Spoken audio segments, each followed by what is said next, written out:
Hello aspirants, welcome to Bureaucrats Blueprint.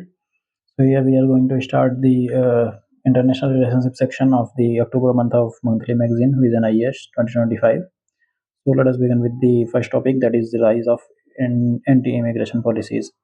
Okay, so there is a news regarding the rise of the anti-immigration policies. As you all know that there is something rise in anti-immigration policies in USA, France, Australia, and many more European countries also over there.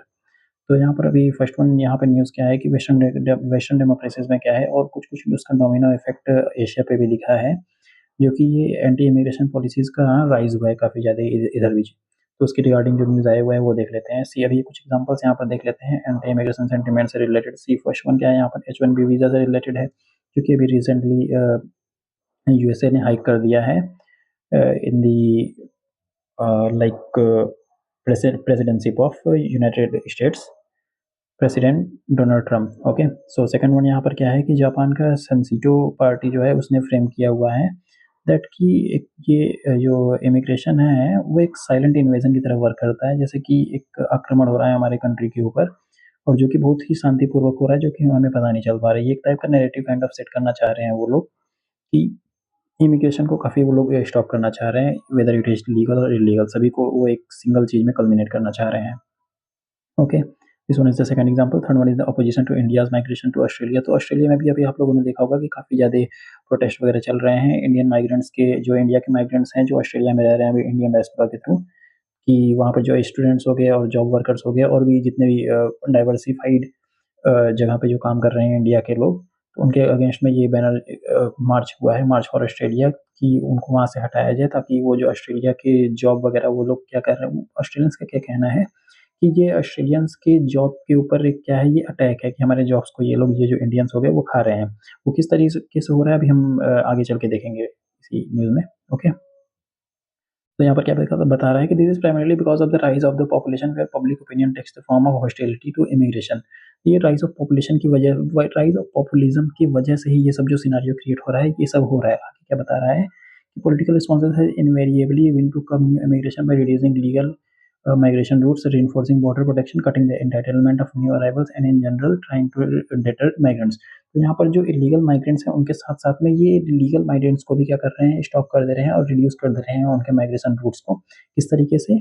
Protection को वहाँ पर border पे लगा के, और फिर cutting the entitlement of new arrival, means की जो अभी नया अराइवल के लिए भी जो लोग वीजा अप्लाई कर रहे हैं उनके लिए भी कुछ न कुछ नया तरीके से वो लोग प्रोविजन लाकर और एक डिफरेंट काइंड ऑफ बैरियर लगाकर उन लोग स्टॉप करना चाह रहे हैं जो नए अराइवल्स भी हैं वीज़ा के लिए। ओके, नेक्स्ट वन यहाँ पर क्या है, causes of rising anti immigration sentiment. तो ये इसके एंटी इमिग्रेशन सेंटीमेंट है, उसके क्या क्या कॉजेज हैं वो देख लेते हैं अभी हम। तो देखिए, फर्स्ट वन है यहाँ पे economic, second one is social and cultural, third one is political, fourth one is security and fifth one is miss information.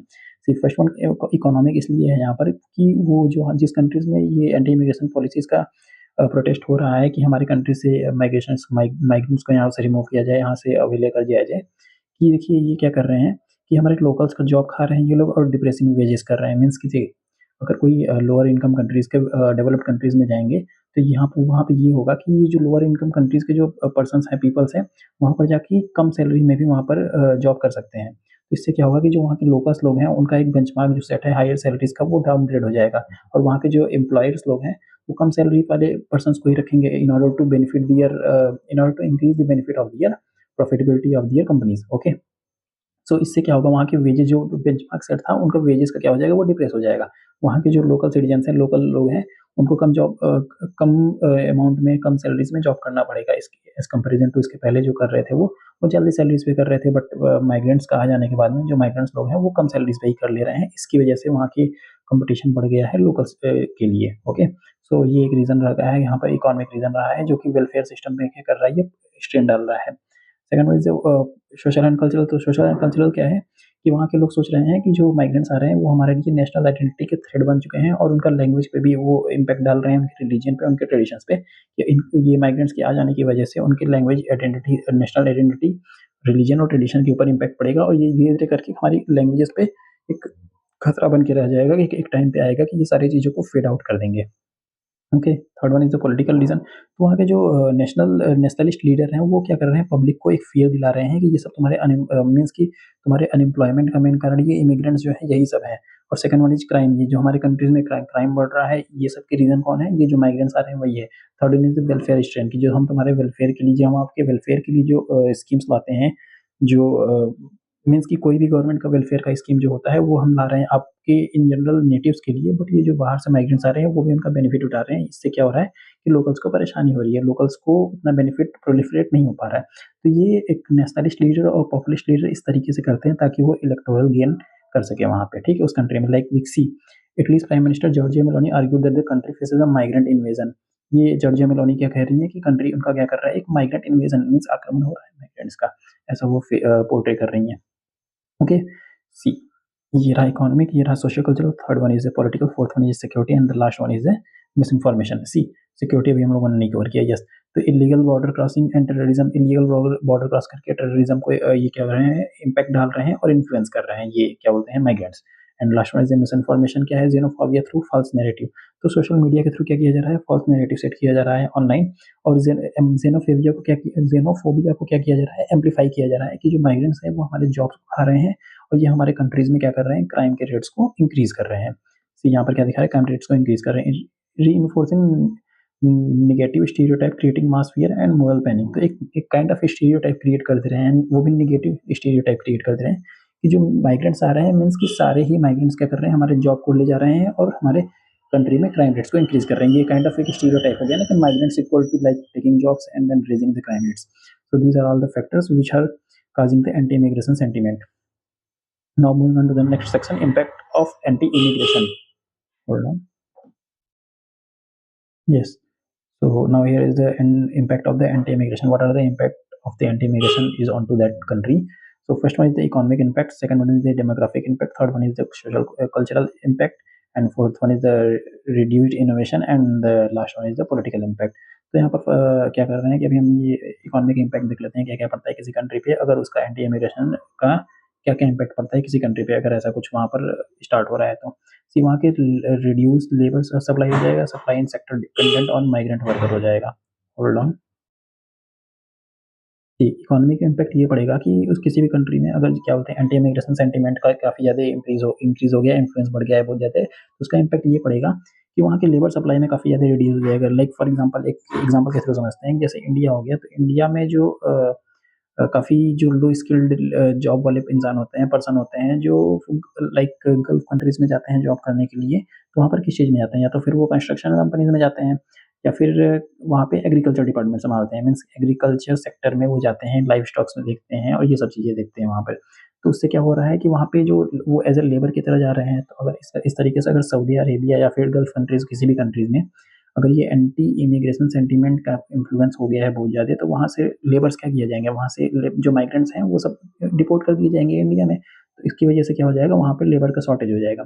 Specially in the, जैसे यहाँ पे लिखा भी हुआ है, specially in the sector dependent on the migrant worker, agriculture and construction, leading to the rise in labour cost and slow economic growth. तो वहाँ पर देखिए लेबर का डिमांड तो है ही ऑलरेडी, बट वहाँ पे लेबर का शॉर्टेज हो जाएगा क्योंकि एंटी इमिग्रेशन सेंटीमेंट के तहत क्या कर रहे हैं वो लोग, डिपोर्ट कर दे रहे हैं उसी भी कंट्री में जिस कंट्री से आए हुए हैं लेबर, वो सारे माइग्रेंट्स को डिपोर्ट कर दे रहे हैं। तो वहाँ पे लेबर कॉस्ट ऑब्वियसली इंक्रीज हो जाएगी क्योंकि डिमांड है बट सप्लाई नहीं है वहाँ पर, and ultimately it will lead to the slower economic growth. Okay, so hold on, let me clean this. Okay, so next one is the demographic impact. की demographic का इम्पैक्ट क्या पड़ेगा, worsen the ageing population crisis in the developed countries. See, developed countries में क्या होगा कि generally क्या होता है डेवलप्ड कंट्रीज में, वहाँ पर जो लेबर वगैरह होते हैं, तो लेबर उस कंट्रीज के नहीं होते हैं, वो माइग्रेंट वर्कर्स ही होते हैं जो lower and middle income countries के से जाते हैं डेवलप्ड कंट्रीज में जॉब करने के लिए, मीन्स की लो स्किल जॉब करने के लिए जो मैनुअल वर्क होते हैं। ओके, ठीक है। तो एक टाइम पे ऐसा आएगा कि जो वहाँ पर जो वहाँ के नेटिव लोग हैं, डेवलप्ड कंट्रीज के नेटिव लोग हैं, उनके साथ क्या होगा कि वो एज हो जाएंगे और वो रिटायर हो जाएंगे, बट वो डिपेंडेंट हो जाएंगे और उसके बाद में उनके केयर करने के लिए जितने भी लोग रहेंगे वो सब तो ऑलरेडी जॉब में इन्वॉल्व रहेंगे, तो उनकी केयर करने वाला कोई नहीं रहेगा। तो उससे क्या हो जाएगा, यहाँ पर वर्किंग एज टैक्स पेयर क्या हो जाएंगे, बहुत ज़्यादा कम हो जाएंगे वहाँ पर, और डिपेंडेंसी रेशियो वहाँ का ज़्यादा हो जाएगा क्योंकि वो तो रिटायर होकर अपने घर पे हो जाएंगे, फिर वो क्या हो जाएंगे, डिपेंडेंट हो जाएंगे किसी न किसी के ऊपर, मीन्स कि अपने बच्चे के ऊपर या फिर किसी भी पर्सन के ऊपर जो उनका टेक केयर कर सके, उनके केयर टेकर होना चाहिए उनका। बट वहाँ पर जितने भी लोग हैं वो टैक्स पेयर हैं, जो टैक्स पेयर है और जो जॉब कर रहे हैं वो तो जॉब करने जा रहे हैं। इससे क्या हो जाएगा, वहाँ का डिपेंडेंसी रेशियो बहुत ज़्यादा हो जाएगा और वहाँ की जो वर्किंग एज पॉपुलेशन क्राइसिस है उस कंट्रीज में वो डेवलप हो जाएगी। Okay, third one is the socio cultural impact. हाँ, तो सोशियो कल्चरल इम्पैक्ट क्या हो जाएगा कि अगर एक कंट्री से दूसरे कंट्रीज़ में बहुत ज़्यादा लोग नहीं जाएँगे, मीन्स कि सब अपने-अपने कंट्रीज़ में रहेंगे, तो होमोजेनियस काइंड ऑफ सोसाइटी वहाँ पे क्रिएट हो जाएगा और मीन्स कि एक दूसरे कल्चर का वहाँ पर एक्सचेंज नहीं हो पाएगा। तो इससे क्या हो जाएगा, पूरी सोसाइटी ही हर एक कंट्रीज़ में होमोजेनियस सोसाइटी हो जाएगी, जिससे अल्टीमेटली ट्रेड पे भी इम्पैक्ट पड़ेगा और हमारे सोसाइटी का जो इवॉल्व होता है वो उस पे भी इम्पैक्ट पड़ेगा कि किस तरीके से सोसाइटी इवॉल्व हो रही है।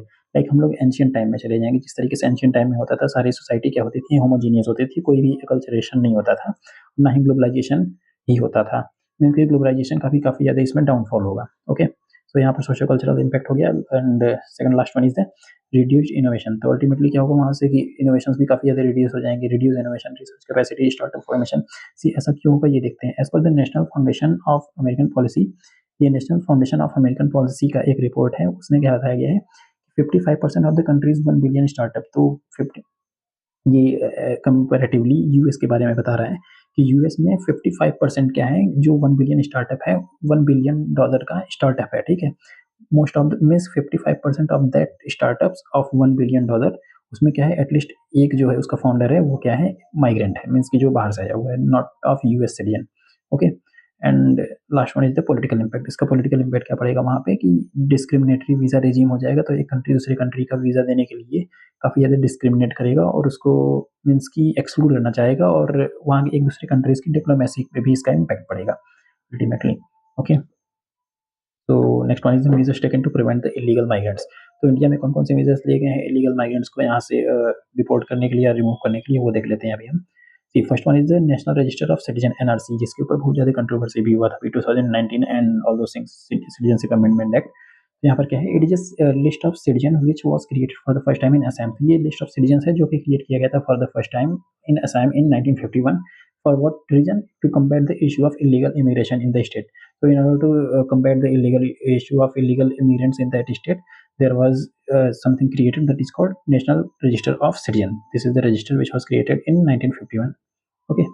The second is the Immigration and Foreigner Act 2025, which is ultimately the supreme authority with the central government, which is providing for the requirement of passport or other travel document. तो ये passport और other travel document provide कराएंगे, central government के पास ये power होगी और इन सब चीज़ों को चेक करने के लिए कि कोई भी कंट्रीज में जो एंटर कर रहा है या फिर एग्जिट कर रहा है, उन सब चीज़ों के लिए। Not very much important for this, but this first one is the important. Okay, तो how should the India respond? तो ये सब जितनी भी चीज़ें हो रही हैं इसके फेवर और अगेंस्ट में इंडिया क्या क्या कर सकता है, उसके लिए देख लेते हैं कि क्या रिस्पॉन्ड करेगा India. Okay, so first one is the diplomatic engagement with host countries. तो जहाँ-जहाँ पर ऐसे-ऐसे प्रॉब्लम्स हो रही हैं, एंटी इंडिया सेंटिमेंट्स को क्रिएट किया जा रहा है, इम्पैक्ट कर रहा है, इन्फ्लुएंस कर रहा है, वहाँ पे क्या कर सकता है इंडिया कि एक बायलैटरल डायलॉग और एग्रीमेंट कर सकता है होस्ट कंट्रीज से, लाइक यूएसए में अगर ऐसा हो रहा है, ऑस्ट्रेलिया में हो रहा है, जापान में हो रहा है, in order to ensure the fair and legal protection of Indian workers and students abroad.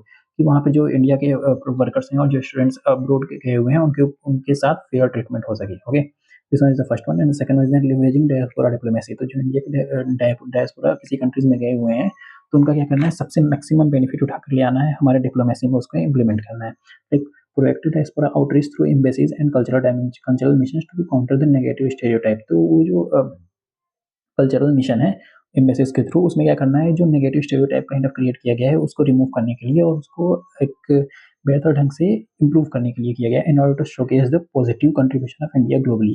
तो इंडियंस का जो ग्लोबली जो एक इम्पैक्ट है उसको एक पॉजिटिव तरीके से शो करने के लिए। Sir this one is the third, sorry second one, and the third one is strengthening domestic opportunities. तो डोमेस्टिक अपॉर्चुनिटीज को क्या करना है, स्ट्रेंथन करना है in order to creating more high quality jobs in sectors such as IT, healthcare, manufacturing, etc. within India can help reduce push factor driving migration. Okay, okay, so these are the things which will going to be helpful in of the migration anti-immigration sentiments and countering miss information and xenophobia। तो miss information का क्या करना है, counter करना है और xenophobia को क्या करना है, काउंटर करना है। Government of India and other non state actor can collaborate with the international digital platform to curb the fake narrative against the migrant. तो जो फेक नैरेटिव क्रिएट किया जाता है सोशल मीडिया पे और पब्लिक प्लेटफॉर्म पे भी, जो एक एंटी माइग्रेंट सेंटिमेंट के लिए, उसको रिमूव करने के लिए क्या करता है गवर्नमेंट ऑफ इंडिया, किसी भी प्राइवेट एंटिटी के साथ, नॉन स्टेट एक्टर के साथ में कोलैबोरेट करके इसको एक प्रोलिफरेट कर सकता है प्लेटफॉर्म पे किसी। Okay, so what is the conclusion about all those things? The rise of the anti-immigration sentiment across the world reflect the deeper economic anxieties and cultural insecurities। तो ये क्या दिखा रहा है, एंटी इमिग्रेशन सेंटिमेंट जो अभी थ्रू आउट द वर्ल्ड जो impact किया है, ये कि इकोनॉमिक एनेक्साइटीज को भी दिखा रहा है और कल्चरल इनसिक्योरिटीज को भी दिखा रहा है, और पॉलिटिकल पॉपुलिज्म मीन्स कि जो कोई भी वर्ल्ड लीडर होता है तो वो एक इलेक्टोरल गेन करने के लिए ये सब सेंटिमेंट्स अपने कंट्रीज में प्रोलिफरेट भी करते हैं। For India which one of the world largest diaspora, India का क्या है कि एक वर्ल्ड का सबसे लार्जेस्ट डायस्पोरा पूरे कंट्रीज में है।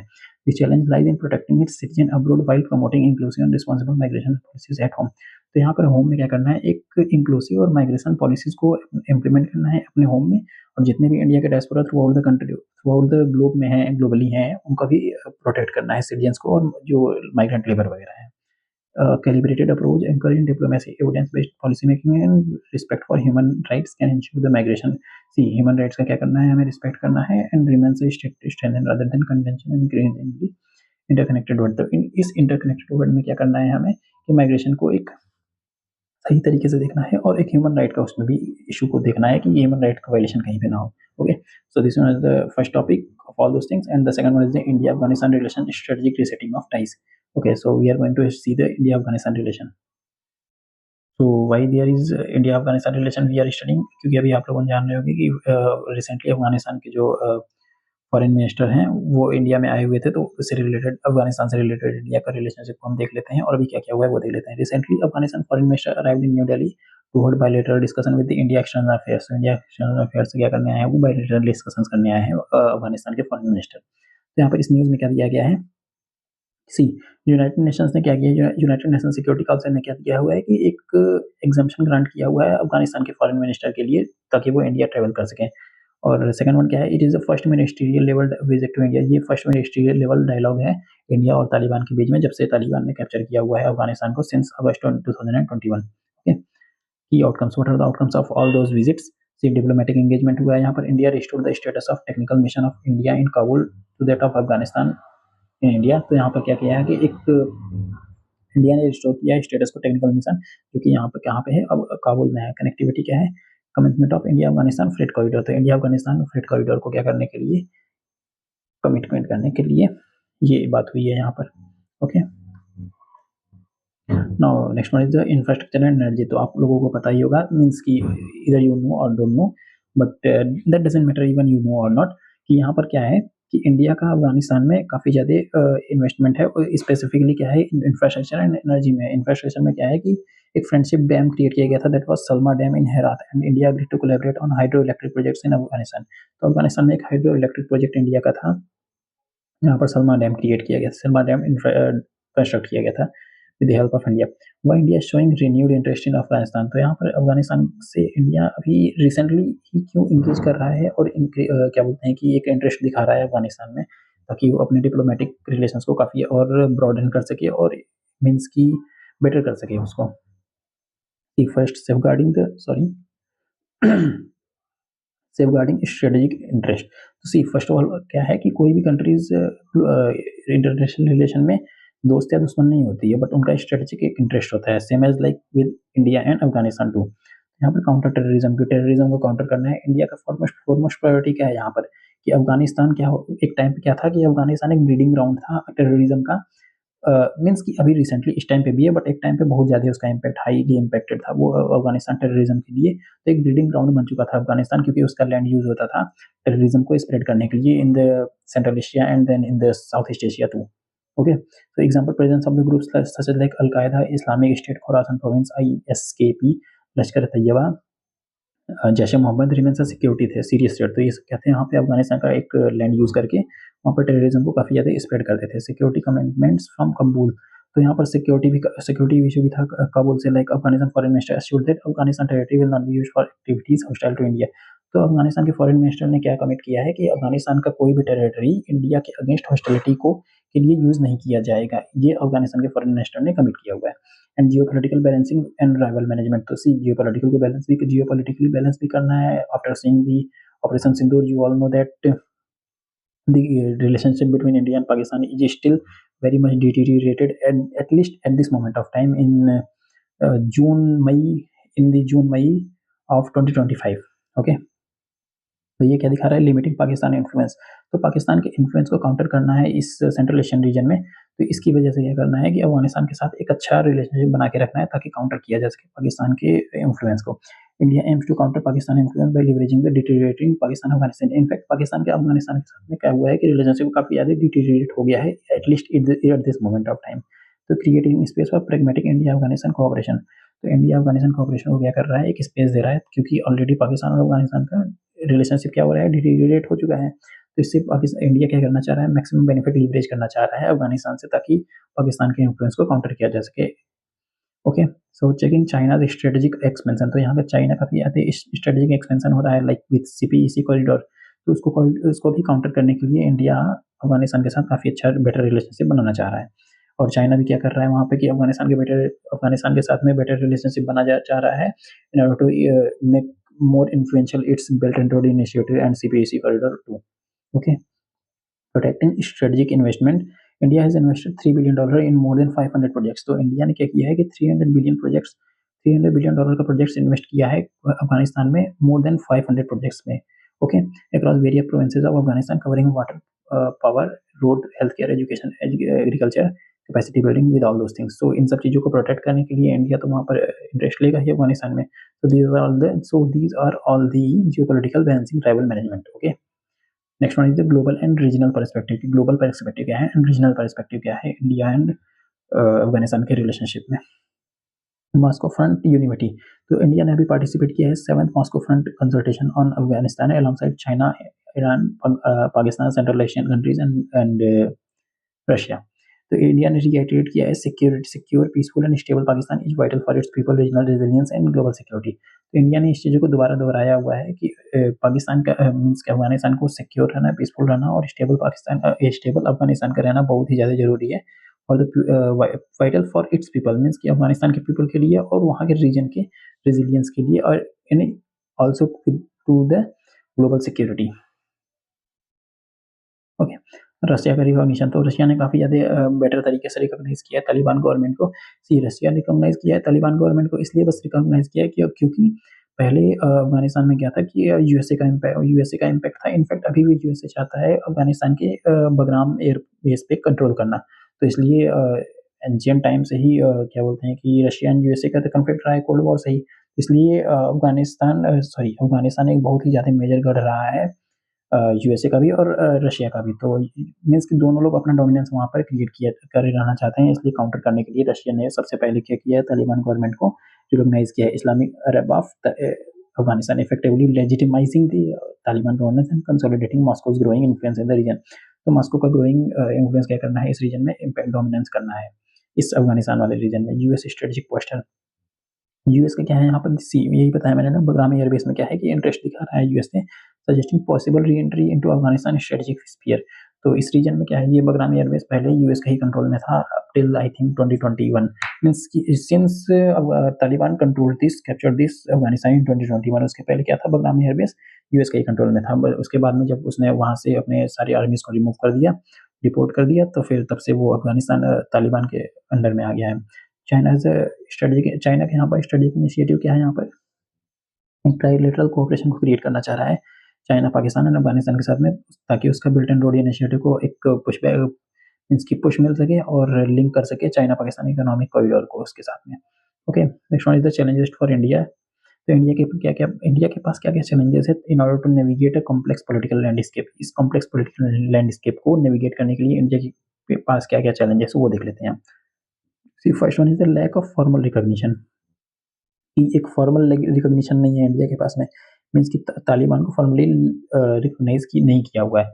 और यहाँ पर limiting the scope for diplomatic and institutional cooperation. तो डिप्लोमेटिक और इंस्टीट्यूशनल कोऑपरेशन को क्या कर रहा है, ये लिमिट कर दे रहा है इसके स्कोप को। डिप्लोमेटिक डिप्लोमेसी तो इनफैक्ट ये अभी तालिबान के साथ में और अफगानिस्तान के साथ में क्या है, अगर इस तरीके से फॉर्मली रिकॉग्नाइज कर देगा तो इंडिया का ग्लोबली भी तो एक सेटबैक होगा ना इंडिया के लिए। कि देखिए इंडिया क्या करेगा, यहाँ पर एक रिस्क करेगा अपने आप को, मोरल क्रेडिबिलिटी।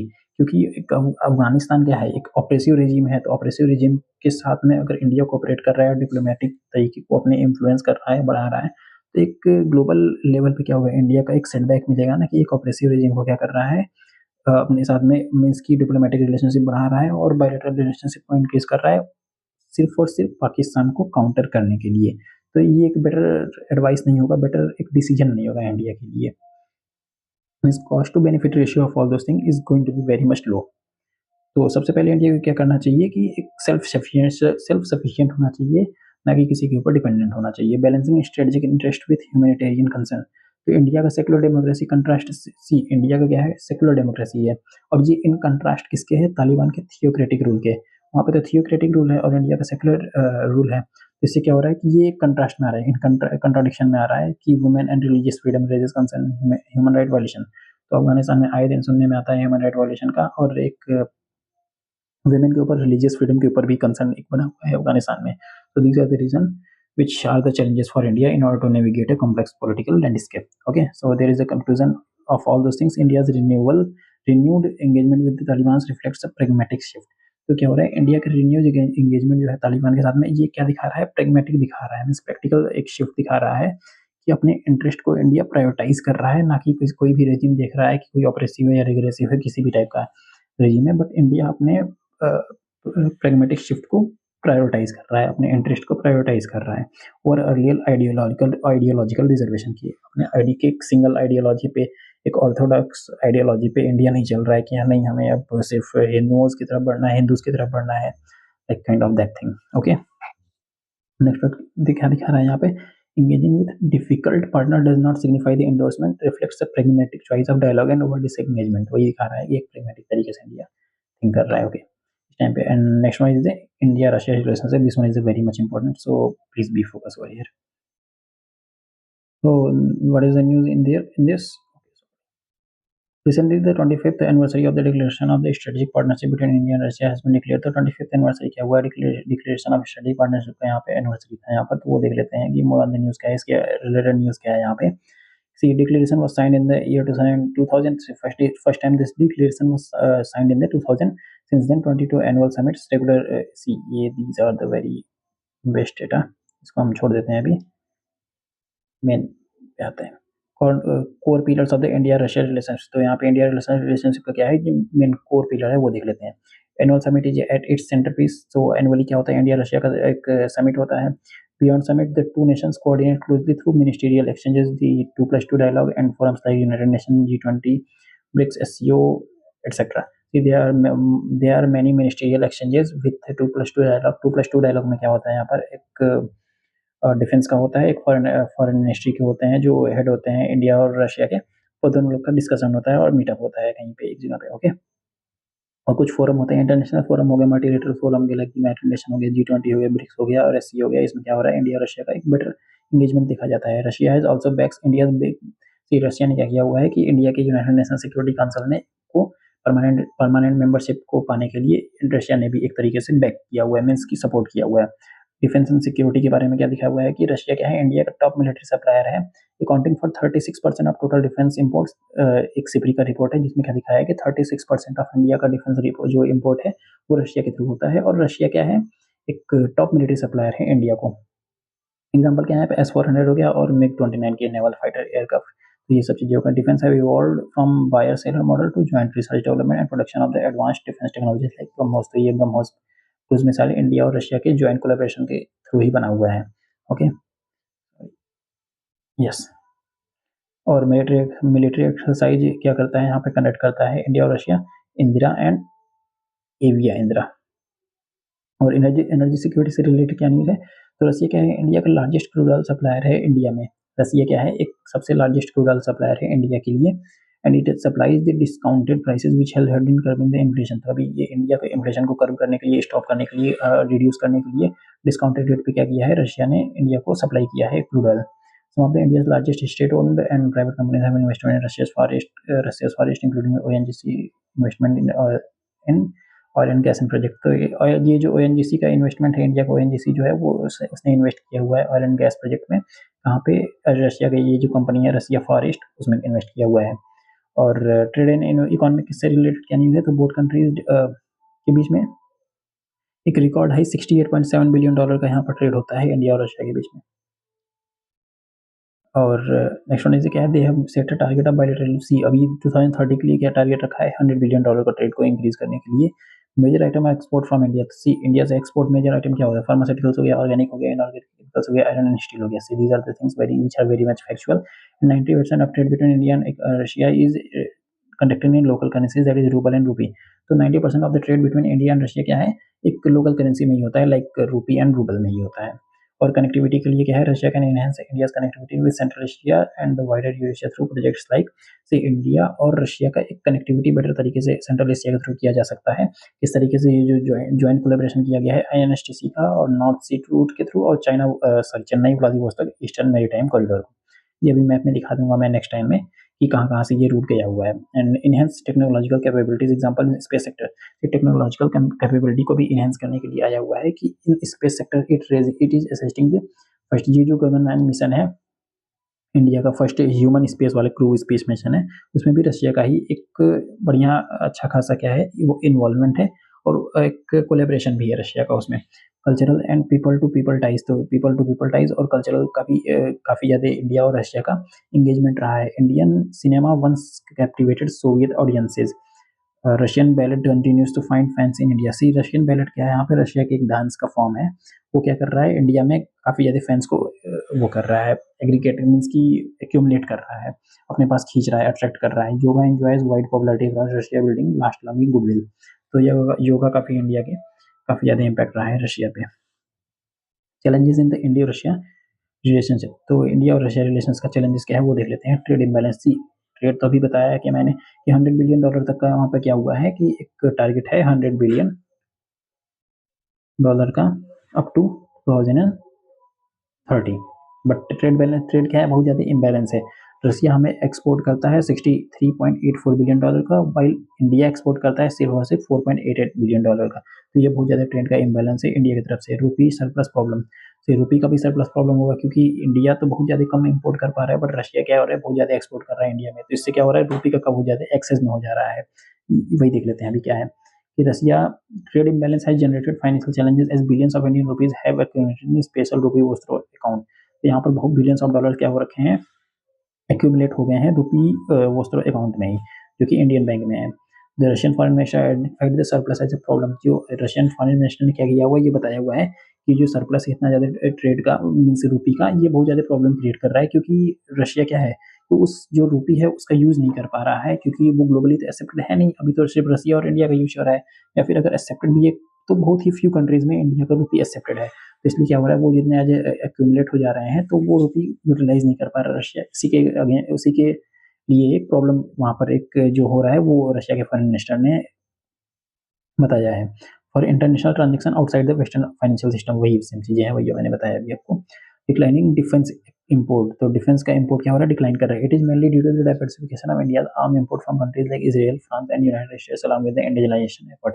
तो इंडिया जो डिफेंस का चीज़ें इक्विपमेंट्स को और जो वेपन्स वगैरह हैं जो इम्पोर्ट कर रहा था रशिया से, उसमें क्या कर रहा है डाइवर्सिफाई कर रहा है कि सिर्फ और सिर्फ रशिया से ना मंगाकर कुछ फ्रांस से मंगाया जाता है, कुछ यूएस से मंगाया जाता है, कुछ इजराइल से मंगाया जाता है और कुछ इंडिजीनियस अपने खुद से ही बनाता है, इसलिए उसको डाइवर्सिफाई कर रहा है और उसके डिफेंस के इंपोर्ट को डिक्लाइन करना चाह रहा है ताकि हमारे ट्रेड को भी बैलेंस हो सके इंडिया और रशिया का, और हम इंडियनाइजेशन को भी एफर्ट को अपने इंक्रीज कर सकें।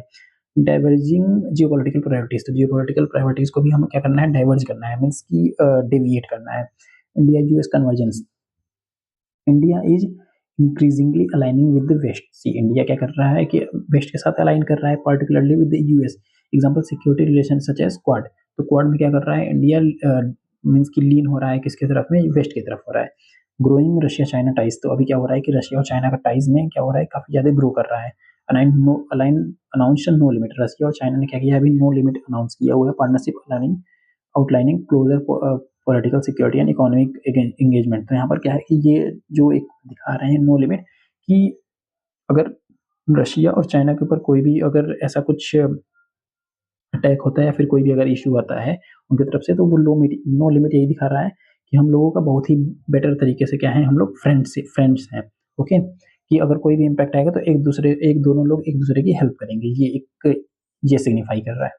And this one is the first, second and the third one is Russia's rapprochement with Pakistan. तो रशिया क्या कर रहा है, अप्रोच कर रहा है पाकिस्तान को कुछ कुछ मिलिट्री इक्विपमेंट्स को वहाँ पे एक्सपोर्ट करने के लिए, defence initiative like joint counter terrorism drills and naval exercises. तो ये सब चीज़ों में क्या हो रहा है कि रशिया इन्वॉल्व कर रहा है पाकिस्तान को, जो कि इंडिया के लिए एक मेजर सेटबैक हो सकता है। सैंक्शन बाय यूएसए, तो यूएसए की तरफ से भी सैंक्शन है। No major military deals with Russia have been concluded since S-400 deal to avoid the USA sanction under CAATSA. Okay, so CAATSA एक ऐसा रूल है, वो क्या सिग्निफाई करता है कि वर्ल्ड में कोई भी कंट्री है, अगर वो रशिया के साथ और यूएसए के साथ दोनों के साथ डील करती है, तो अगर कोई भी कंट्री अगर रशिया के साथ में कोई भी चीज़ें डील कर रही है, कुछ चीज़ें इंपोर्ट कर रही है, स्पेसिफिकली वेपन को इंपोर्ट कर रही है, तो यूएसए क्या करेगा, उस कंट्री के ऊपर सैंक्शन लगाएगा जो रशिया से इंपोर्ट कर रही है, क्योंकि वो रशिया से इंपोर्ट कर रही है, जो कि यूएसए के इंटरेस्ट में नहीं आता है। तो इन्हीं सब चीज़ों के लिए वो क्या करेगा, सैंक्शन इम्पोज करेगा उन्हीं कंट्रीज के ऊपर जो रशिया से कोई भी चीज़ें इंपोर्ट कर रही हैं। मीन्स की not with the Russia only, here three countries, Russia, Iran and north Korea से अगर कोई भी कंट्री क्या कर रहा है, ट्रेड कर रहा है, तो उसके ऊपर क्या करेगा रशिया, यूएसए क्या करेगा, काटसा एक्ट लगाएगा अपना और सैंक्शन इम्पोज करेगा उस कंट्री के ऊपर जो जो इंपोर्ट कर रहा है इन तीन कंट्रीज से। First one is the Russia, second is Iran and third one is the North Korea. Now moving on to the next section, how India is balancing relation with Russia and USA. तो India किस तरीके से balance कर रहा है Russia और USA दोनों के रिलेशंस को। Okay, so India sometimes find itself caught between the interest in the USA and Russia. तो इंडिया क्या कर रहा है, कभी कभी कॉट हो जाता है, मीन्स फंस जाता है इंडिया और रशिया के साथ में और यूएसए के साथ रिलेशनशिप को बैलेंस करने में। US recently impose tariff on India. तो यूएस ने क्या किया, अभी रिसेंटली टैरिफ इम्पोज किया हुआ है इंडिया के ऊपर, क्योंकि इंडिया क्या कर रहा था, परचेज कर रहा था रशिया से oil. It accuses of financing Russia's war in Ukraine. तो इंडिया अगर परचेज कर रहा है कोई भी क्रूड ऑयल वगैरह, तो जो पैसे दे रहा है वो यूएसए एक्यूज कर रहे हैं इंडिया को कि ये जो पैसे जा रहे हैं वो वॉर को फंड करने के लिए, मीन्स कि अल्टीमेटली वो वॉर को फंड कर रहे हैं, ये रशिया यूक्रेन वॉर जो हो रहा है इस समय। India's approach in dealing with such situation. तो इंडिया का क्या अप्रोच रहा है इन सब सिचुएशंस में डील करने के लिए, फॉलोइंग स्ट्रेटेजिक ऑटोनॉमी। तो इंडिया क्या कर रहा है कि अपना स्ट्रेटेजिक ऑटोनॉमी, मीन्स कि खुद से ही सब कुछ ऑटोनॉमी को वो फॉलो कर रहा है स्ट्रेटेजिक तरीके से, और अपने सोवरेनिटी को भी दिखा रहा है कि हम अपने पॉलिसीज को, फॉरेन पॉलिसी को क्या कर रहे हैं, फ्लेक्सिबल है हमारा, हम अपने खुद से ही ये चीज़ें कर सकते हैं। Balancing type with both USA and Russia approach in based the strategic autonomy and realistic policies. Okay, for instance in the case of Russia Ukraine conflict, India abstain from the UNSC resolution which called for condemning the Russian military actions against the Ukraine. Okay, तो India ने क्या किया हुआ है कि United nation security council resolution में क्या किया था कि इंडिया ने एब्सटेन कर दिया था वोट करने के लिए, क्योंकि रशिया का मिलिट्री एक्शन हो रहा है जो यूक्रेन में, इससे क्या किया था, इंडिया ने एब्सटेन कर दिया था कि वोट नहीं किया था उसने। Relationship based on the national interest. तो despite the imposition of additional tariff, India has maintained deep ties with the Russia. Okay, यहाँ पे टैरिफ लगा हुआ था यूएसए के थ्रू, बट फिर भी इंडिया ने रशिया के साथ में अपना रिलेशनशिप बनाए रखा था। At the same time India is quite diplomacy in multilateral platforms like BRICS, SCO, G20। तो इन सब चीज़ों में क्या है, रशिया भी है, यूएसए भी है और इंडिया भी है। लाइक नहीं, ब्रिक्स में रशिया है, एससीओ में रशिया है, G20 में भी रशिया है। हाँ, ये सब चीज़ों में क्या है कि इंडिया ने अपना बैलेंस बनाए रखा है रशिया के साथ में, allowed it to remain a bridge between global south and competing global blocs. Internationalisation of rupee. तो रूपी के इंटरनेशनलाइज करने के लिए भी इंडिया क्या कर रहा है, प्रमोट कर रहा है। To deal with the sanction on Russia, India is promoting alternative payment mechanism such as trading in rupees और रूबल। तो इंडिया क्या कर रहा है कि रूपी रूबल्स के थ्रू ट्रेड कर रहा है, ताकि जो यूएसए का सैंक्शन वगैरह है वो इम्पैक्ट ना कर सके इंडिया के ट्रेड के ऊपर। इसका वे फॉरवर्ड क्या है, सोल्यूशन क्या है, ये देख लेते हैं कि क्या वे देख सकते हैं। Enhancing mutual trust. तो म्यूचुअल ट्रस्ट को ये कर सकते हैं कि इनहेंस कर सकते हैं, both countries have to reinforce mutual trust amid growing apprehension about Russia, China and US convergence. Strengthening tier 2 diplomacy को यहाँ पे क्या करना है, स्ट्रेंथन करना है, अपने ट्रेड को क्या करना है, डाइवर्सिफाई करना होगा इंडिया को, ताकि जो इम्पैक्ट हो रहा है यूएस का सैंक्शन है और टैरिफ है उससे बचा जा सके। और प्रमोट जॉइंट रिसर्च एंड को डेवलपमेंट। तो जॉइंट रिसर्च को करना है और को डेवलपमेंट को इंक्रीज करना है। लाइक ब्रह्मोस मिसाइल जो इंडिया और रशिया के कोलैबोरेशन के साथ बना हुआ था, AK-203 राइफल्स, ये भी क्या future collaboration should focus on next generation defence technology है। And this one is the finalising free trade agreement with Eurasian economic union. ठीक है, तो फ्री ट्रेड एग्रीमेंट हमें करना होगा किसके साथ में, यूरेशियन इकोनॉमिक यूनियन के साथ में, जिसका रशिया क्या है, की मेंबर है। Promote non cooperation in promote cooperation in nuclear energy. So Russia can help India in developing small modular reactors.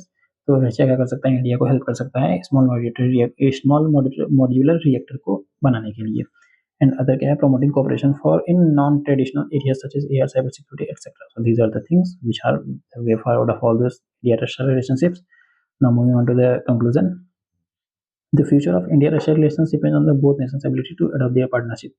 तो ये फ्यूचर इंडिया और रशिया रिलेशनशिप को क्या कर रहा है कि दोनों नेशन किस तरीके से अब एक दूसरे को अडॉप्ट कर सकते हैं कि अगर कोई किसी के ऊपर कोई भी इम्पैक्ट आए तो उसको किस तरीके से हैंडल करते हैं। Emerging global realities expanding beyond defence and energy into the technology innovation people to people links. Okay, so now moving on to the next section, that is Gaza peace plan. तो Gaza peace plan के लिए क्या भी recently news है कि recently USA and Egypt को hosted the Gaza peace plan summit in Sharm El Sheikh Egypt to advance the peace in the Gaza and overall stability in the Middle East. तो Middle East में stability के लिए Gaza peace plan का यहाँ पर क्या हुआ है, समिट हुआ है शर्म एल शेख इजिप्ट में। उसको से रिलेटेड क्या न्यूज़ है वो देख लेते हैं। During the summit for ceasefire mediated US, Egypt, Qatar and Turkey ने क्या हुआ है, साइन किया हुआ है declaration in order to inaugurate the USA का क्या है 20 पॉइंट पीस प्लान है और Trump declaration for Indian peace and prosperity. ये जो मिडिल ईस्ट में जो गाजा स्ट्रिप है वहाँ पर पीस प्लान के लिए एक 20 पॉइंट पीस प्लान डिक्लेयर किया गया है ट्रम्प के द्वारा। ओके, सो पीस प्लान यहाँ पर क्या डिक्लेयर करता है कि future dispute will be resolve by diplomatic engagement and negotiation. तो आगे चल के कोई भी अगर डिस्प्यूट आता है तो उसको एक डिप्लोमेटिक तरीके से वहाँ पर रिजॉल्व किया जाएगा और विदाउट थ्रू फोर्स और protected in not through force और प्रोटेक्टेड कन्फ्लिक्ट। तो बिना फोर्स का यूज किया डिप्लोमेटिक तरीके से उन सब चीज़ों को एक कंक्लूजन पे लाया जाएगा अगर कोई भी चीज़ें होती हैं तो। सॉरी, लॉन्ग टर्म क्या है, ट्रम्प का 20 point plan stipulates that no Palestinian will be military force to leave Gaza. तो कोई भी पैलेस्टीनियन जो है उसको फोर्स नहीं किया जाएगा मिलिट्री के द्वारा कि तुम गाजा से इवैक्यूएट करो, जहाँ से हट जाओ, वहाँ से खाली कर दो। And then Israel will agree not to occupy और एनेक्स द गाजा स्ट्रिप। और इजराइल को भी क्या करना होगा कि एक एग्री करना होगा कि वो गाजा स्ट्रिप को ऑक्यूपाई नहीं करेगी और मिलिट्रीली भी इनफैक्ट ऑक्यूपाई नहीं करेगी। इम्पोर्टेंट। और ये इंपॉर्टेंटली यहाँ पर क्या है, 20 point plan for Gaza does not guarantee two state. See सबसे बड़ी बात तो ये है कि जो 20 पॉइंट प्लान है वो टू स्टेट थ्योरी को यहाँ पर गारंटी नहीं करता है और क्रिएशन ऑफ पैलेस्टीन का स्टेट को भी ये गारंटी नहीं करता है कि पैलेस्टीन को रिकॉग्नाइज नहीं करेगा। ये 20 पॉइंट प्लान फॉर गाजा जो है ऐसा कोई बात नहीं हुआ है इन सब चीज़ों में। इंडिया का minister of state for external affairs S Jaishankar ने क्या अटेंड किया है ये समिट को और अप्रिशिएट किया है इस एफर्ट को lasting peace in the region की इस पीस में क्या होगा, इस रीजन में क्या होगा कि पीस अब हो जाएगा। बट देखते हैं ऐसा क्या होगा क्या नहीं होगा, वो तो अभी आगे आने वाले समय में ही देखा जाएगा। Significance of peace in the region, इस रीजन में पीस का सिग्निफिकेंस क्या है वो देख लेते हैं। First one is the peace plan could aid in the expansion of the Abraham accord. तो अब्राहम अकॉर्ड क्या है, मिडिल ईस्ट में एक पीस के लिए ही एक ये अकॉर्ड साइन हुआ था इन बिटवीन 4 और 5 middle eastern countries with the Israel. Okay, the Abraham accord are the feature of the US Middle Eastern diplomacy agreeing peace with between the ये इसराइल का क्या होगा कि पीस डील हुआ, sign हुआ था UAE, Bahrain, Morocco and few more countries that like I think it was Qatar, I guess, I am not remembering the countries name, UAE और Qatar somewhere. So strategic location यहाँ पर क्या है कि the region rich in oil and gas resources strategically located the junction of the critical global lines of the communication involving the Red Sea, strait of Hormuz. तो और यहाँ पर Suez canal, तो यहाँ पे क्या है कि बहुत ज़्यादा स्ट्रेटेजिक लोकेशन है ये मिडिल ईस्टर्न का और यहाँ पर ऑयल एंड क्रूड ऑयल का भी बहुत ज़्यादा रिसोर्स है, इसलिए इस रीजन में कन्फ्लिक्ट होना तो बहुत ही ज़्यादा एक कॉमन सिचुएशन क्रिएट हो गया at least at this moment of time. तो इन सब चीज़ों को रिजॉल्व करने के लिए एक अब्राहम अकॉर्ड साइन किया गया था, मीन्स की यूएस के मीडिएटरशिप में इसको साइन किया गया था अब्राहम अकॉर्ड को कि इसराइल से और ये जो कुछ मिडिल ईस्टर्न के गल्फ कंट्रीज हैं उनके साथ में। कंटेम्परेरी जियोपॉलिटिक्स क्या है कि great power competition can lead to the regional fragmentation in the absence of the peace. Russia showing security interest with while China is economic interest in the region. तो Russia क्या कर रहा है यहाँ पर, सिक्योरिटी इंटरेस्ट को यहाँ पर दिखा रहा है इस मिडिल ईस्टर्न रीजन में ताकि वो अपने डिफेंस चीज़ों को, डिफेंस इक्विपमेंट एंड वेपन्स को क्या कर सके, यहाँ पर सप्लाई कर सके। और चाइना क्या दिख रहा है यहाँ पर, इकोनॉमिक इंटरेस्ट को दिख रहा है कि यहाँ से कितने तरीके से हम इकोनॉमिक लीवरेज को फेड आउट कर सकते हैं। एंड ग्लोबल ट्रेड यहाँ पर क्या दिखा रहा है कि the region houses for the youngest and fastest growing populations expected to reach around 580 million people by 2030, serving a market for goods and services in the piece of time। यहाँ पर ये दिखा रहा है कि बहुत ज़्यादा फास्टेस्ट तरीके से यहाँ के पॉपुलेशन क्या हो रहा है, इंक्रीज हो रहा है। तो ये डेवलप्ड कंट्रीज़ के लिए जो एक सप्लाई कर रहे हैं सारे अंडर डेवलप्ड कंट्रीज़ को, जो कंज्यूमर बेस्ड कंट्रीज़ हैं उनको, ये क्या हो रहा है, बहुत बड़ा मार्केट ये बन रहा है। 580 मिलियन पीपल यहाँ पे क्या हो जाएंगे, रीच कर जाएंगे 2030 तक। तो ये बहुत बड़ा मार्केट हो जाएंगे ना गुड्स एंड सर्विसेज के लिए। और ये कुछ माइलस्टोन दिखा रहा है कि रसिया इसराइल पैलेस्टीन कॉन्फ्लिक्ट के से रिलेटेड वो दिखा रहा है यहाँ पर। सी फर्स्ट वन इज क्या है यहाँ पे, बाल्फोर डिक्लेरेशन है। एक्चुअली एक ये जो अभी इज़राइल पैलेस्टीन का कॉन्फ्लिक्ट चल रहा है, इसको आप अल्टीमेटली ब्रिटेन का एक ब्रेन चाइल्ड मान सकते हैं कि उसी की वजह से ही ये सब चीज़ें अभी eight this moment of time all this things happening. तो यहाँ पर क्या हुआ था, ब्रिटेन ने एक पैलेस्टीन को क्या किया था, टेक ओवर कर लिया था वर्ल्ड वॉर 1 के बाद में, और ज्यूइश होमलैंड को वहाँ पर सपोर्ट किया हुआ था कि ज्यूइश को भी यहाँ पर जगह दिया जाए रहने के लिए। आफ्टर द ज्यूइश वॉर का हाईली लाइक उनको काफ़ी ज़्यादा प्रताड़ना किया गया था जर्मनी में, नाज़ी जर्मनी इसके द्वारा, हिटलर के द्वारा। तो वहाँ पे क्या हुआ था कि बहुत ज़्यादा वो लोग प्रताड़ित थे जर्मनी में और कंसंट्रेशन कैंप्स में भी। तो वहाँ से वो लोग इवैक्यूएट करके वहाँ से काफ़ी ज़्यादा मास इवैक्यूएशन हुआ था, वहाँ से एक्सोडस हुआ था। तो ये लोग पैलेस्टीन वाले रीजन में आकर अपना होमलैंड बना लिए थे और वहीं तरीके से एक रेफ्यूजीज़ की तरह रहने लगे थे। But slowly and gradually with the passage of time वो बहुत ज़्यादा ग्रो करते गए वहाँ पे, और अभी देखिए इस टाइप का सिचुएशन क्रिएट हो गया है कि पैलेस्टीनियंस के लिए ही वहाँ पे जगह नहीं मिल रहा है रहने के लिए, और कॉन्फ्लिक्ट वाला सिचुएशन क्रिएट हो गया है। Okay, actually these are all the geopolitical things which I don't want to comment onto it। और 1947 में क्या हुआ था, यूनाइटेड नेशन पार्टीशन प्लान हुआ था, divides the Palestine into separate Jewish and Arab states with Jerusalem under the international control. तो यहाँ पर 1947 में क्या हुआ था कि यूनाइटेड नेशन ने पार्टीशन प्लान किया हुआ था, जिसमें ज्यूइश के लिए और पैलेस्टीन के लिए एक सेपरेट स्टेट रहेंगे। 6 डे वॉर हुआ था, Israel occupies the West bank. Israel ने क्या किया था, वेस्ट बैंक को ऑक्युपाई कर लिया था और गाजा स्ट्रिप को कर लिया था, ईस्टर्न जेरूसलम को, Sinai peninsula and golden Heights को इन सब चीज़ों को क्या किया था कि इज़राइल ने ऑक्युपाई कर लिया था 1967 में। एंड देन इन 1993 में क्या हुआ था, ओस्लो अकॉर्ड साइन हुआ था। इसमें क्या दिखाया गया था कि grants limited self governance to Palestinian in parts of the West Bank and Gaza. तो यहाँ पर ओस्लो अकॉर्ड में क्या किया गया था कि बहुत ही लिमिटेड सेल्फ गवर्नेंस रहेगा पैलेस्टीनियन के पास में, किस जगहों पे, वेस्ट बैंक में और गाजा में। और फिर 2006 में क्या हुआ था, हमास ने क्या किया था, ये पैलेस्टीनियंस लेजिस्लेटिव इलेक्शन में क्या किया था, विन कर गए थे, और उससे क्या वजह से कि एक जो ये फतेह थे और हमास के बीच में क्या हुआ था, कन्फ्लिक्ट हो गया था बहुत ज़्यादा। फिर 2022 में क्या हुआ था, 2020 में क्या हुआ था, यूएसए ने ये मीडिएटरशिप के द्वारा अब्राहम अकॉर्ड साइन किया था। मीन्स की यूएसए ने मीडिएटरशिप किया हुआ था अब्राहम अकॉर्ड साइन करने के लिए इसराइल के साथ में। ये कुछ मिडल ईस्टर्न की कंट्रीज हैं, गल्फ कंट्रीज हैं, उनके to normalise relationship between the Israel and Arab states, peace के लिए वहाँ पे साइन किया गया था इसराइल से, और कुछ गल्फ के कंट्रीज थे। ओके, तो now importance of India, energy and remittance and Indian workforce. See India के लिए क्या है, वहाँ पे मिडल ईस्टर्न रीजन और ये जो क्रिटिकल रीजन है वहाँ पे, उसके लिए इंडिया का क्या इंपॉर्टेंस है वो देख लेते हैं। The first one is the energy, क्योंकि वहाँ से हमारे यहाँ क्रूड ऑयल आ रहा है, सप्लाई आ रहा है, ये सब चीज़ें आ रही हैं, और नेचुरल गैस वगैरह भी आ रहा है वहाँ से, और रेमिटेंसेस भी आ रहे हैं क्योंकि इंडिया के बहुत सारे माइग्रेंट्स लेबर्स वगैरह वहाँ पर गल्फ कंट्रीज में वर्क कर रहे हैं, तो वहाँ से रेमिटेंसेस वगैरह भी आ रहा है, जो इंडियन वर्कफोर्स वहाँ पे गई हुई है। In the region with vital strategic interest for India, तो इंडिया के लिए क्या है कि स्ट्रेटेजिक इंटरेस्ट है। India imports nearly 70% of its annual oil from the region, and it's gaining the importance through initiatives looking like IMEC corridor and I-22। तो इस India middle east economic corridor के से भी बात किया हुआ था इंडिया ने 2023 में G20 में इस इनिशिएटिव को आगे लेकर आया था IMEC के लिए, और ITUT के लिए भी है। ITUT तो पहले का ही एक है। एंड देन क्या है कि इंडिया के यहाँ पर क्या है कि काफ़ी ज़्यादा इंपॉर्टेंस हो रहा है मिडिल ईस्टर्न कंट्रीज में। ओके, मिडिल ईस्टर्न वाले रीजन में, क्योंकि 70% वहाँ से क्या है कि ऑयल वहाँ से इंपोर्ट करता है India. And then India stands on Palestinian issue.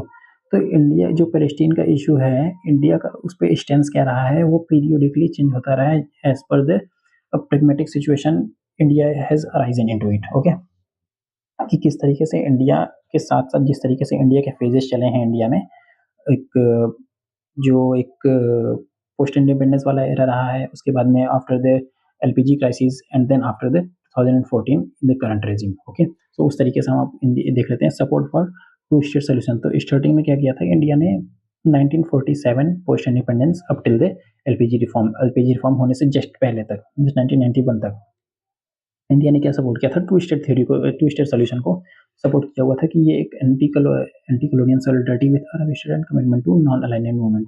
तो नॉन अलाइनमेंट मूवमेंट को वो लोग क्या कर रहे थे, प्रमोट कर रहे थे कि हम किसी कंट्री के साथ में अलाइन नहीं होंगे, और एक एंटी कॉलोनियल सॉलिडारिटी भी दिखा रहे थे कि ब्रिटेन ने क्या किया था कि सारी कंट्रीज को कॉलोनी बना रखा था, अपना इंडिया को भी बनाया हुआ था, इनफैक्ट अफ्रीका में ढेर सारी कंट्रीज को बनाया हुआ था। इस तरीके से एंटी कॉलोनियल मूवमेंट को भी यहाँ पे सपोर्ट कर रहा था इंडिया।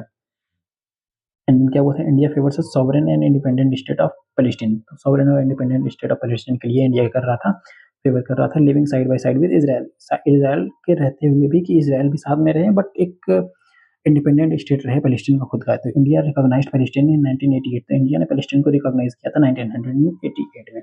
एंड नेक्स्ट वन यहाँ पर देख लेते हैं, स्ट्रेटेजिक टाइज विद इसराइल। तो 1991 से 2040 के बीच में क्या हुआ था कि स्ट्रेटेजिक टाइज विद इसराइल के साथ, कि इसराइल के साथ में भी क्या हुआ, डिप्लोमेटिक रिलेशनशिप स्टार्ट कर दिया था इंडिया ने 1992 में, marking a fundamental policy shift में। क्या इंडिया के पॉलिसी में क्या हुआ था, फंडामेंटल शिफ्ट हो गया था, फंडामेंटली शिफ्ट हो गया था इंडिया का policy. India and Israel have formed a strong strategic connection with India being the top buyer of Israel defence product. तो इंडिया क्या है कि इसराइल का टॉप डिफेंस बायर प्रोडक्ट है, इन डिफेंस प्रोडक्ट क्या है, बायर है इंडिया, है इंडिया का, सॉरी इसराइल का। एंड देन 2014 में क्या हुआ था, डी हाइफनेशन हुआ था। डी हाइफनेट को करने का क्या मतलब होता है कि कोई अगर दो कंट्रीज है, दो वो दोनों अगर आपस में राइवल है, सी इसराइल एंड पैलेस्टीन यहाँ पर केस में है, दोनों आपस में क्या है, राइवल है, बट इंडिया क्या है, दो इंडिया को क्या करना है कि दोनों का स्टैंड लेना है। तो इंडिया बैलेंस तरीके से इसराइल का भी और पैलेस्टीन का भी दोनों का साथ दे और बैलेंस तरीके से उन दोनों को रखे, तो उसी को क्या बोलते हैं, डी हाइफनेशन बोलते हैं। मीन्स कि दोनों के साथ में डिप्लोमेटिक रिलेशन रखते हुए, किसी के साथ में खराब ना करते हुए, सारी चीज़ों को बैलेंस करके रखे, तो उसी को क्या बोलते हैं, डी हाइफनेशन बोलते हैं। It establishes a diplomatic ties with Israel separately from those India would have been Palestine. तो दोनों का अलग अलग तरीके से रखेगा, कि ये नहीं कि दोनों को एक साथ में एक ही कॉलम में रखेगा कि यहाँ पे इसराइल है, यहाँ पे पैलेस्टीन है, और दोनों को साथ में किस तरीके से बैलेंस कर पाएगा, इसलिए सेपरेटली उन दोनों को रखा जाएगा। बट हाँ, दोनों के साथ में बेटर रिलेशनशिप रखने के लिए डी हाइफनेशन यूज किया जाता है दो कंट्रीज के लिए। So Indian Prime Minister visits the both Israel in 2017 and Palestine 2018, highlights that India ties with Israel would not after its fundamental attitude on Palestine। तो इंडिया का टाइज किसी के साथ खराब नहीं हो गया, डिटेरियोरेट नहीं करेगा, इधर विद इसराइल और विद पैलेस्टीन। ओके, ये एक प्रेगमेटिक शिफ्ट है इंडिया के फॉरेन पॉलिसी में। India present sorry, India present foreign policy towards Israel had witnessed strategic recalibration from historical support। See, for historically क्या कर रहा था कि इंडिया पैलेस्टीन का सपोर्ट कर रहा था to increase engagement with Israel. तो अभी इसराइल के साथ में एंगेजमेंट बढ़ा रहा है। तो ये होता है प्रेगमेटिक शिफ्ट फॉरेन पॉलिसी में, कि अभी इस मोमेंट ऑफ टाइम पे क्या हमें इंटरेस्ट कर रहा है, क्या हमारे इंटरेस्ट में है, वो देखना है हमें globally. India has gradually shown pragmatic shift in its priorities, aligning with the moral commitment, strategic imperative, and regional geopolitics। तो इस तरीके से वर्क करती है फॉरेन पॉलिसी। की strategic location in the region, see strategic location क्या है reason में, ये देख लेते हैं अभी हम। गाजा क्या है यहाँ पे, पीस ऑफ लैंड है विद द मेडिटेरेनियन सी, ये हो गया गाजा, ये वाली स्ट्रिप हो गई गाजा, ये हो गया मेडिटेरेनियन स्ट्रिप हो गया, एक ये स्ट्रिप हो गई गाजा वाली हो गई। ओके, बॉर्डरिंग द इजिप्ट, तो यहाँ पे इजिप्ट से क्या कर रहा है, ये बॉर्डर शेयर कर रहा है under the semi autonomous Palestinian authority since 1993। तो वेस्ट में क्या है, लैंड लॉक रीजन है in the west of Jordan and east of Israel. Territory divided into three, fully controlled by Israel, fully controlled by the Palestine, and one shared by the Israel and Palestine। Golan height यहाँ पर क्या दिखा रहा है, इस region में गोलन height ये रहा, जो मैंने मार्क कर रखा है यहाँ पर, ये वाला रीजन क्या है यहाँ पर, गोलन हाइट है। ओके, ये कौन सा रीजन है, यहाँ पे गोलन हाइट है, एक साइड से क्या है यहाँ पर लेबनान है, एक साइड से जॉर्डन सीरिया यहाँ पर है। तो ये वाला रीजन जो है, बीच वाला रीजन है जो यहाँ पर, ये वाला गोलन हाइट है, और यहाँ पे एक छोटा सा मिनी सा सी है। ओके,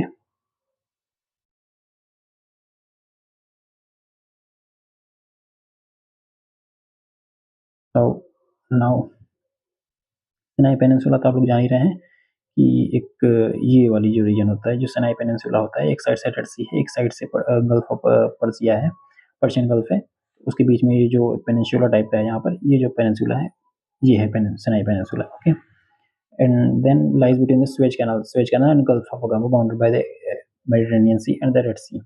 जेरूसलम क्या है यहाँ पे, जेरूसलम क्या है, बहुत ही ज़्यादा इंपॉर्टेंट रिलीजियस प्लेस है दोनों के लिए ही, इनफैक्ट थ्री रिलीजियंस के लिए स्पेसिफिकली, यहाँ पर जूस के लिए, क्रिश्चियंस के लिए एंड मुस्लिम, ये तीनों रिलीजन के लिए यहाँ पर ये क्या है, बहुत ही ज़्यादा फेमस प्लेस है जेरूसलम, जो होली अंडर द इसराइल है। अभी रिसेंटली करंटली क्या है कि इसराइल के अंडर में पूरी तरीके से ये है जेरूसलम। की features of the agreement, so agreement का यहाँ पर की फीचर क्या है, ये सॉरी, अच्छा okay, so this one is the completed now। Now moving on to the next topic, next one is the India European free trade agreement, trade and economic partnership agreement. Okay, तो एक टेपा है यहाँ पर और एक EFTA है, India EFTA। तो ये न्यूज़ में क्यों है, ये देख लेते हैं। तो EFTA ट्रेड एंड टेपा यहाँ पर क्या हुआ, साइन हुआ है 10 मार्च 2024 को, कमिंग इफेक्ट ऑन 1 अक्टूबर 2025। तो यहाँ पर 1 अक्टूबर 2025 में क्या हुआ कि ये इफेक्ट में आ जाएगा टेपा एंड यूरोपियन EFTA। की फीचर्स क्या है इन सब एग्रीमेंट का वो देख लेते हैं अभी हम। तो कैपिटल इन्वेस्टमेंट रहेगा कि EFTA क्या करेगा, प्रमोट करेगा एक $100 बिलियन का trade India over 15 years, major boost to make in India. तो मेक इन इंडिया क्या करेगा, एक मेजर बूस्ट देगा क्योंकि फ्री ट्रेड एग्रीमेंट रहेगा जब यूरोपियन यूनियन के साथ में, यूरोपियन कंट्रीज के साथ में, तो इंडिया अपने प्रोडक्ट्स को वहाँ पर एक्सपोर्ट कर सकता है बिल्कुल ही मीन्स की मिनिमम क्या बोलते हैं टैरिफ पे। तो इससे क्या होगा, इंडिया के ट्रेड टैरिफ एक्सपोर्ट को बूस्ट मिलेगा। This is accompanied by the creation of the 1 million direct job in India. तो इससे क्या होगा, डायरेक्ट जॉब भी क्रिएट होगा। ये 1 मिलियन डायरेक्ट जॉब क्रिएट हो रहा है first in any free trade agreement sign by the countries. ये फर्स्ट हो रहा है जो फ्री ट्रेड एग्रीमेंट क्रिएट होने के बाद में 1 मिलियन जॉब क्रिएट हो रहा है, ये दिखा रहा है। Okay, market access for the goods. So Indian exporter in sector like machinery, organic chemicals, textile and processed food have improved access to EFTA market, enhancing competitiveness and reducing compliance cost। तो ये compliance cost भी क्या होगा यहाँ से reduce होगा। Under TEPA EFTA has offered 92 point इतने percent क्या होगा, सी 92.2% क्या होगा, टेरिफ लाइन्स क्या होगा यहाँ पर डिक्रीज हो जाएगा, और 99.6% ऑफ द इंडियाज एक्सपोर्ट क्या हो जाएगी, इससे एग्जेम्प्टेड रहेंगे इन सब चीज़ों से। And next one is the boost for services and mobility. तो सर्विसेज एंड मोबिलिटी के लिए क्या होगा, बूस्ट मिलेगा। इंडिया का फ्री ट्रेड एग्रीमेंट क्या करेगा, इंक्लूड करेगा mutual recognition agreement, regulatory provision like nursing, chartered accountancy, architecture, processing में Indian professionals to work in EFTA countries. तो इंडिया के जो लोग रहेंगे, प्रोफेशनल्स रहेंगे जो EFTA कंट्रीज में जाकर वर्क करेंगे, उनके लिए भी काफ़ी ज़्यादा बेनिफिशियल रहेगा ये सब चीज़ें। Okay, next one is the intellectual property right का भी यहाँ पर क्या होगा, कमिटमेंट को ट्रिप्स के लेवल पे along with fully addressing India's interest in generic medicine and those related with evergreening of patents. तो पेटेंट के एवरग्रीनिंग को भी यहाँ पे बूस्ट मिलेगा। कोई भी अगर पेटेंट वगैरह है तो उसको एवर मीन्स की नेक्स्ट टाइम एवरग्रीन किया जा सकता है। पेटेंट का एक वैलिडिटी होता है 10 ईयर और 20 ईयर्स होता है, तो उसको बाद में जब कंप्लीट हो जाने के बाद में वो टाइम पीरियड फिर से एवरग्रीनिंग के लिए बूस्ट मिलेगा उसके लिए। सस्टेनेबल एंड इंक्लूसिव डेवलपमेंट होगा उसके बाद में, एंड टेक्नोलॉजी में कोलैबोरेशन होगा, रीइंफोर्सिंग इंडियाज ग्लोबल इमेज। तो इंडिया ग्लोबली एक क्या होगा, एक नया इमेज क्रिएट होगा। Position India as equal negotiating partner with advanced economies, ensuring outcome and aligning with the long term strategic and developmental interest. Okay, actually these are very much boring topic, not very much important for the prelims factor. Specifically for the prelims this one is not important at all, but I am teaching you. So here is something about the EFTA. EFTA is an intergovernmental organization set up in 1960 for the promotion of the free trade and economic integration to the benefit of their trading partners. See, there are a few countries, like 4 countries. You can remember the name of these 4 countries by an trick or abbreviation. You can use the LINS. First one is the Liechtenstein, second one is the Iceland, third one is the Norway, and last one is Switzerland. Okay, LINS. You can learn it from this trick. And it has a population of 30 million and a combined GDP of more than $1 trillion. So there is a population of 13 million only, but the combined GDP of all these 4 countries are $1 trillion. India is the EFTA fifth largest trading partner with the European Union, United States, Britain, and China. Among, say, these are the first, second, third, fourth, and India is the fifth one. Among EFTA, Switzerland is the largest trading partner of India. You can remember this fact. This can be important for the prelims point of view. Followed by the Norway. First one is the Switzerland, second one is the Norway. These are the India's topmost trading partner. Yes, issues with this agreement. So what are the issues with this agreement? We can see into it. Limited benefits for India. See, India के लिए क्या हो रहा है यहाँ पर, बहुत ज़्यादा लिमिटेड बेनिफिट है क्योंकि इंडिया का अभी मैन्युफैक्चरिंग यूनिट्स इतना ज़्यादा स्मार्ट नहीं है, इतना ज़्यादा डेवलप नहीं है as comparison to those develop countries जिसके साथ में हमारा ये फ्री ट्रेड एग्रीमेंट साइन हुआ है। तो वो लोग तो वहाँ पर अगर एक्सपोर्ट करेंगे इंडिया में, तो फिर वो उनके प्रोडक्ट्स तो इंडिया में कंज्यूम हो जाएंगे इजली।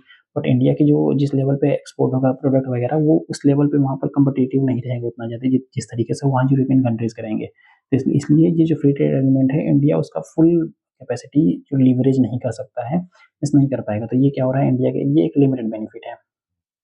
सेकंड वन क्या है, यहाँ पर ट्रेड इम्बैलेंसेस हो रहा है।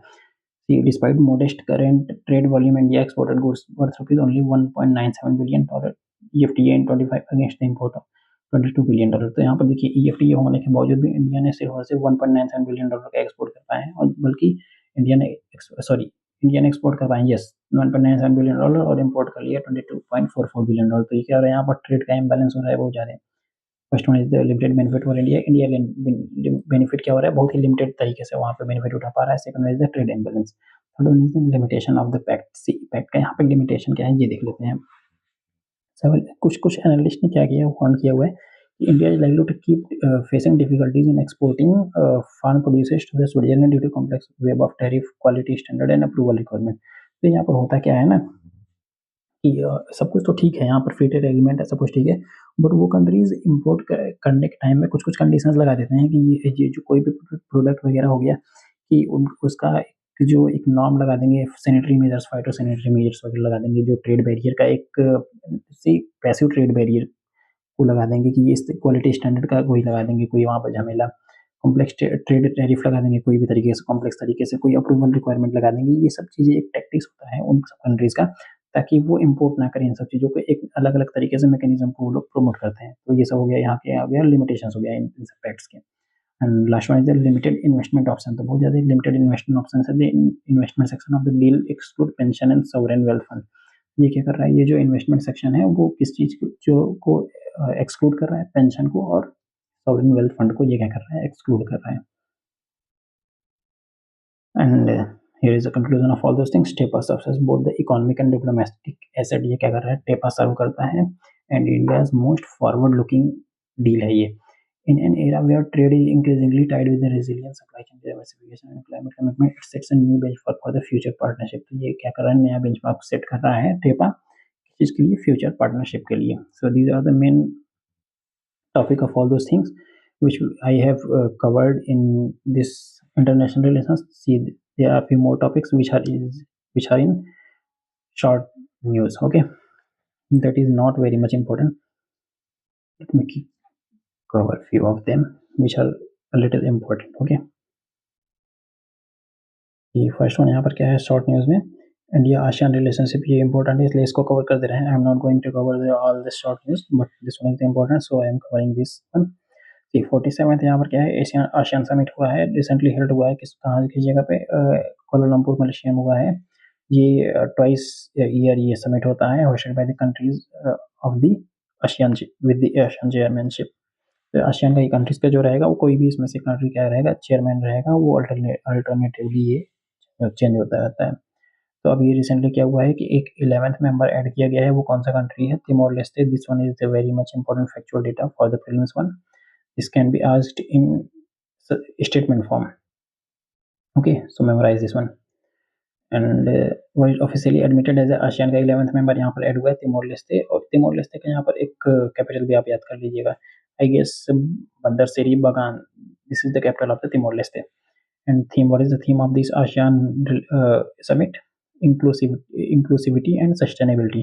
कोलालमपुर अकॉर्ड क्या है यहाँ पर, जॉइंट सीज फायर अग्रीमेंट। सी कोलालमपुर अकॉर्ड साइन हुआ है, joint cease fire in between two countries Thailand and Cambodia, जहाँ पर मिलिट्री कॉन्फ्लिक्ट हो गया था कुछ टाइम पहले, कुछ महीनों पहले। 22nd ASEAN India summit side by side यहाँ पर हुआ है। उसके हाईलाइट्स क्या क्या है, मेरी टाइम कोऑपरेशन 2026 design to ASEAN India year of maritime. तो 2026 क्या डिजिग्नेट किया गया है, ASEAN India year of maritime को डिजिग्नेट किया गया है। Cooperation and support for group centrality in the Indo Pacific. This one is the first one. Second one is the sustainable tourism. तो टूरिज्म को, sustainable tourism को लिए भी एक मेजर्स को यहाँ पर हाईलाइट किया गया है। Third one is the plan of action, extended support for implementation of ASEAN India plan for action to implement the ASEAN India comprehensive strategic partnership को यहाँ पर इम्प्लीमेंट करने के लिए भी बात की गई है, हाईलाइट किया गया है इन सब चीज़ों को। And the India United kingdom, India UK का तो यहाँ पर अभी रिसेंटली हुआ ये सॉरी, जो prime minister of England with the delegation of executives and businessmen, they have come to India for the trade deal. Both nations welcome the tangible progress made across the critical and emerging technologies and including telecommunication critical technologies. So these are not very much important. अभी मैं देख लेता हूँ यहाँ पर क्या important है। Trade and investment में क्या हुआ था, India comprehensive economic trade agreement sign हुआ था in between India and UK. This is the important और not very much important in this तो यहाँ पर ये क्या दिखा रहा है कि बेलफास्ट यूनिवर्सिटी और बेलफास्ट कोवेंट्री यूनिवर्सिटी, ये दोनों को ओपन करने के लिए कैंपस गिफ्ट सिटी में एक ऑथराइजेशन मिला हुआ है। क्लाइमेट एंड एनर्जी के लिए क्या यहाँ पर दिया हुआ है, climate tech startup, not very much important. Offshore wind task force expert intent to collaborate through clean global clean energy, ये भी इंपॉर्टेंट नहीं है, leave it. Next one is the new strategic European Union India agenda, not very much important, you can read it on your own.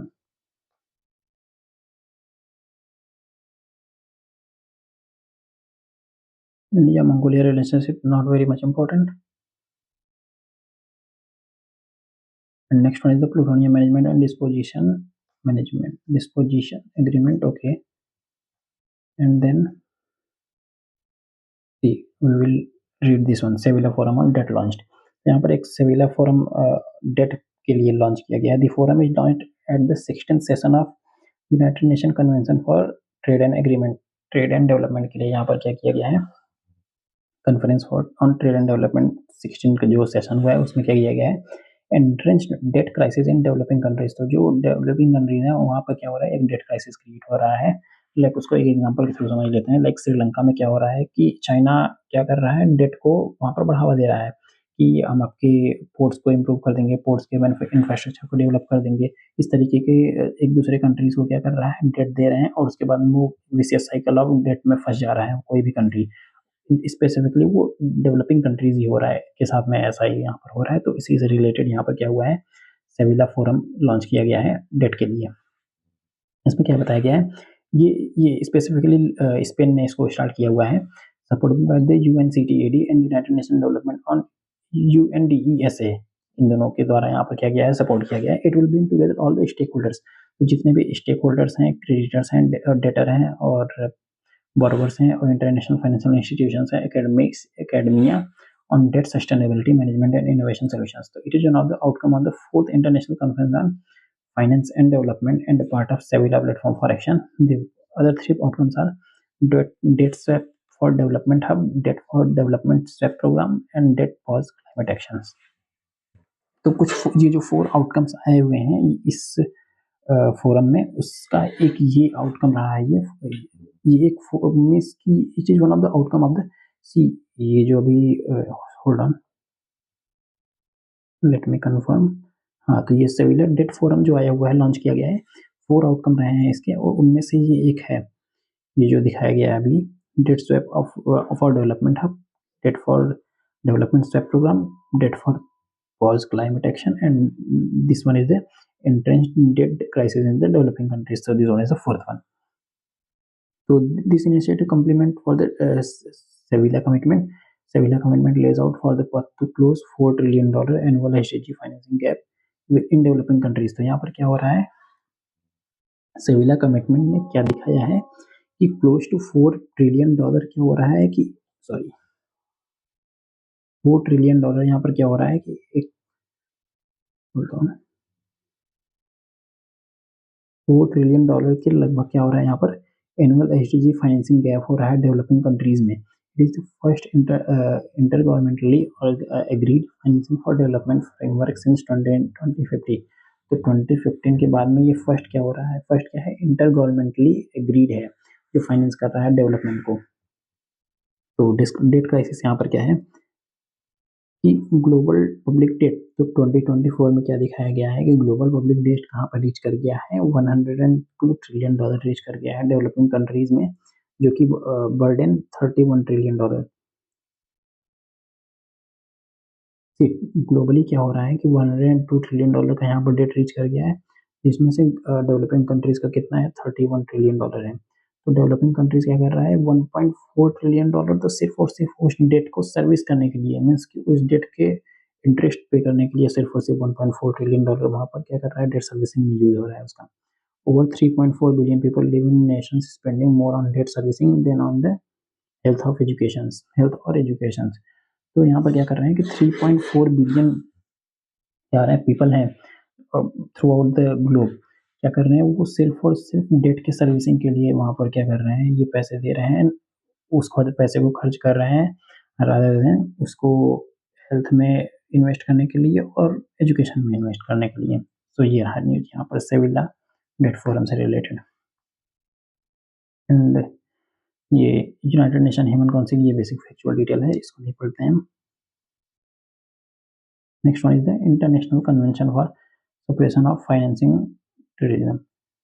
Okay, तो terrorism को finance करने के लिए ये अभी दो कन्फ्लिक्चुअल रीजन है वहाँ पर, ये देख लेते हैं। ये काफ़ी ज़्यादा इंपॉर्टेंट है, ये फ्रीडम्स के लिए डायरेक्टली इंपॉर्टेंट है कि म्यांमार में एक सगाइंग रीजन है, वो एक कन्फ्लिक्टेड रीजन है। ये देख लीजिए आप, रीजन में देख लीजिए यहाँ पर इंडिया से क्या है, बिल्कुल ही यहाँ पर बॉर्डर शेयरिंग है, सगाइंग रीजन है। Over a million Rohingya Muslims from Myanmar now lives in the refugees in Bangladesh where their human rights are being violated.